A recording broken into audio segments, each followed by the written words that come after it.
if it wouldn't be any fun if we didn't feel guilty afterwards. Vanilla? I don't know about you, but I eat 15 quarts of ice cream a season. So I guess. But vanilla. I like vanilla if you mix up Oreos and M&Ms and chocolate chips in it. That's ice cream. Yeah. That's our report. Thanks for joining us. We'll see you again tonight at 10. Good night. Vanilla? Where did they get that?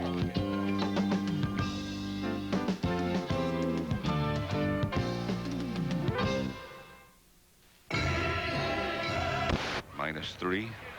Storms producing strong winds, heavy rains, and large hail moved across central Oklahoma on Thursday, June 2nd.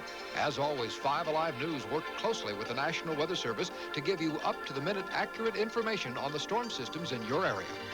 Oklahoma's leader in severe weather coverage, Wayne Shattuck, Mike Morgan, Butch McCain, and 5 Alive News. We know Oklahoma weather. Ever since I was small, I've been interested in announcing. I used to go out in the backyard and bounce a ball off the garage and practice fielding, but while I did that, I was doing play-by-play of the game that I was imagining in my mind. I did that in basketball. I used to play basketball in our utility room with a ping pong ball and a paper cup and bounced it off the walls, and I passed it inside and did the play-by-play. So I've always enjoyed that.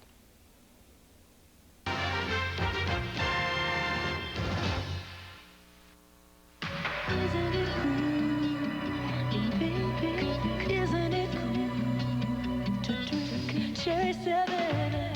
Isn't it so cool, baby? Isn't it okay? Back in Maryland.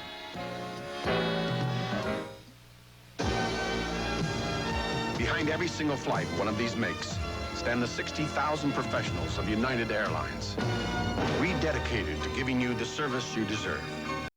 Come fly the friendly skies. When you look for champions, you look to CBS Sports. This is CBS. I'm Kim Cook. Coming up on Newsline 9, it may cut down on traffic, but some residents are not happy with it. I'll have that story. Is the city of Edmond playing Let's Make a Deal with Lake Arcadia? And people who are fighting cancer and surviving. Those stories and more next on Newsline 9. Join us. Big savings news from Joe Coker Pontiac GMC truck. On May 15th, 1988, Joe Coker Pontiac GMC truck was struck by one of the most severe hailstorms to ever hit Oklahoma. Over 160 brand new vehicles on the lot suffered body damage in the storm. Insurance adjusters have now released these vehicles to be sold at fantastic prices, never to be repeated. Damage to these vehicles varies. The savings to you are truly incredible. The hail sale. Save thousands now at Joe Coker Pontiac GMC truck, Midwest City. We're caring, sharing, touching Oklahoma City with love. These children are having fun and learning Bible principles that will affect their lives. We're caring, sharing, touching Oklahoma City with love.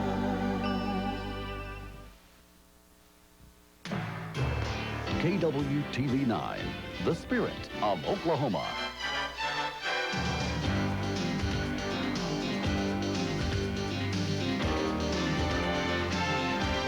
Now, the #1 rated newscast in Oklahoma with Mike Carpenter, Sheila Highland, sports with Rich Henkels, and Alan Mitchell with the weather.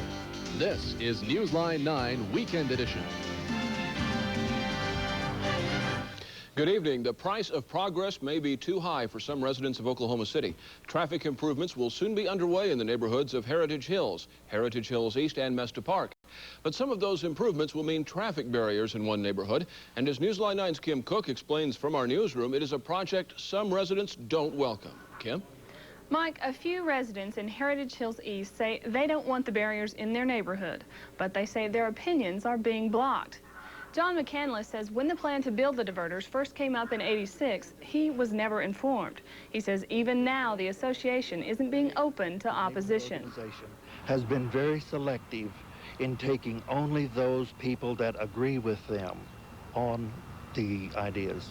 But those in charge of the project say residents have had every opportunity to come forward. I can't understand how anybody could not be aware of what's going on. We've solicited input from everybody in these three neighborhoods, and we've gone out of our way to encourage input so that we could come up with a plan that works for everybody.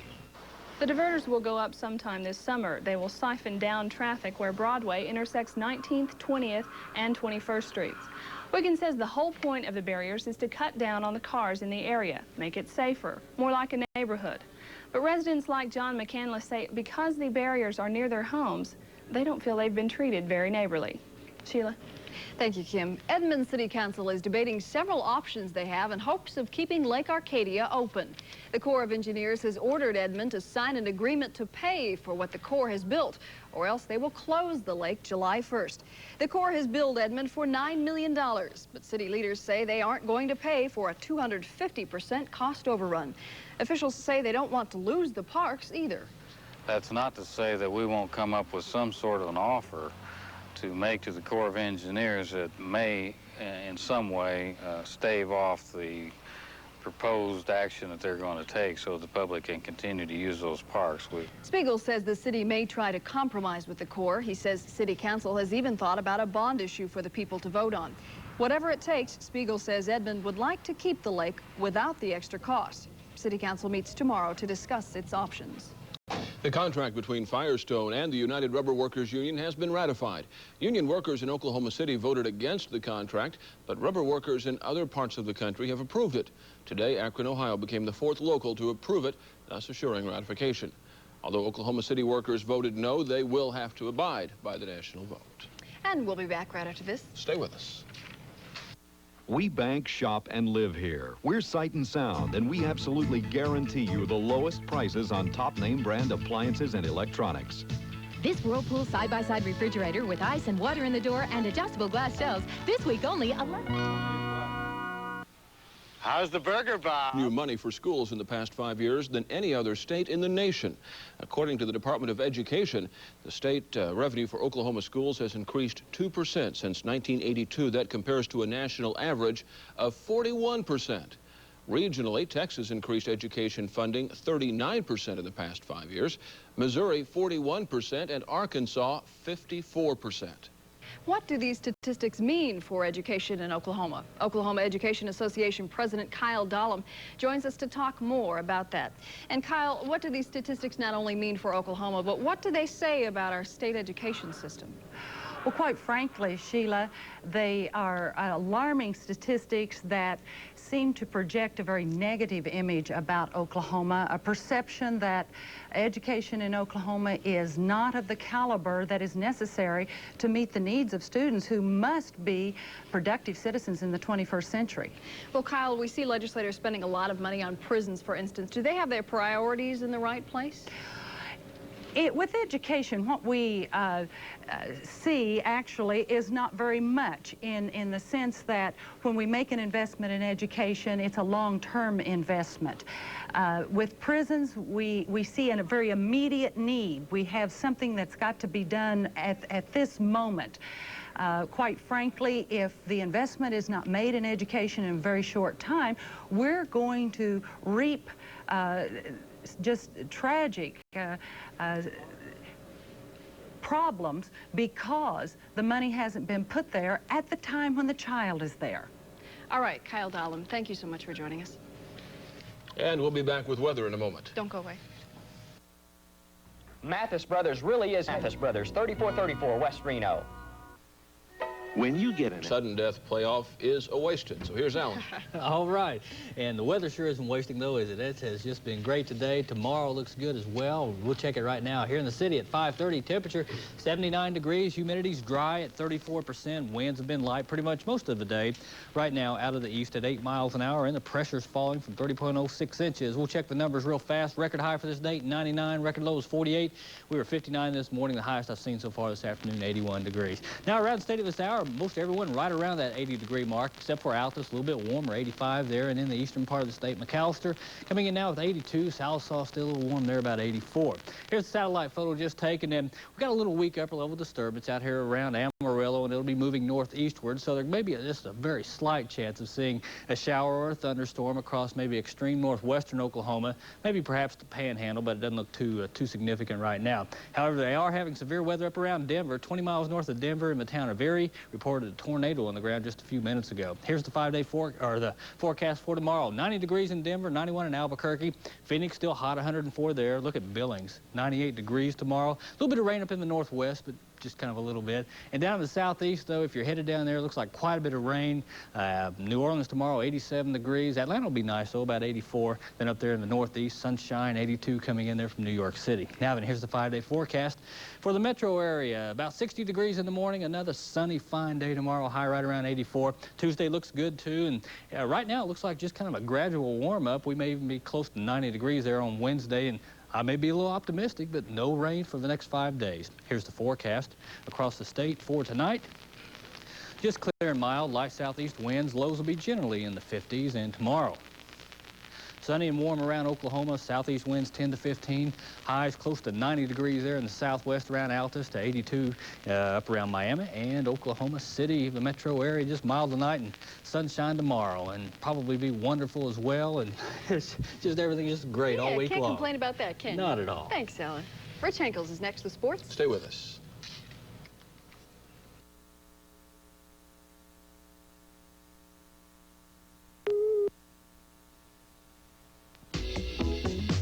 If you're looking for the car of your dreams, the Oklahoma car market will drive you wild. See your local auto dealer for the best selection of cars and trucks to fit your individual needs. The selection and incentives are better than they've ever been, and you'll never find a better time than now to get that perfect car. And it's waiting for you at your local auto dealer. So go ahead, test drive it today. The Oklahoma car market will drive you wild.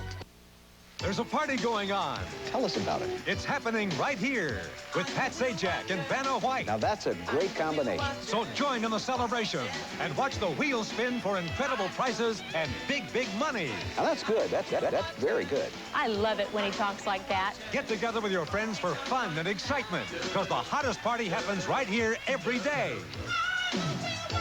On Wheel of Fortune. The Wheel of Fortune, Monday through Saturday at 6:30 on TV 9. Well, the reason we're on late this evening is, of course, because the golf tournament was on beforehand. Right. And since 1983, Morris Satolsky had not won a tournament. Not bad. He made $144,000 by beating Tom Kite and the Kemper. Hold him over for another 3 years. That's about what your paycheck is every week, isn't it? Yeah, pretty close to that. Good golf action. We'll show that tonight at 10. But better action today at the French Open. Mats Wilander, great tennis. Though it is not one of his goals, so he says, Mats Wilander is still in line to win tennis's Grand Slam. Today, the third-seeded Wilander won his third French Open title, disappointing the Paris crowd, perhaps, by beating Frenchman Henri Leconte in straight sets. Wilander was in control from the start, concentration on his face at all times. He really played some great tennis. Look at this passing shot. Wow, that is incredible. His counterpart took all the gambles, but failed to convert on any of them, losing 7-5, 6-2, 6-1. Wilander hit only 2 unforced errors in the final 2 sets, winning in just less than 2 hours on the famed Roland Garros clay. Just watch more of the beautiful tennis. Wilander is a great clay court specialist. With that shot long by Leconte, Wilander has now won both the Australian and French Open titles. Next up, Wimbledon at the end of June. Should he pull it off there, the U.S. Open will be the only thing left for him to win the Grand Slam title. We'll see what happens in the weeks to come with that.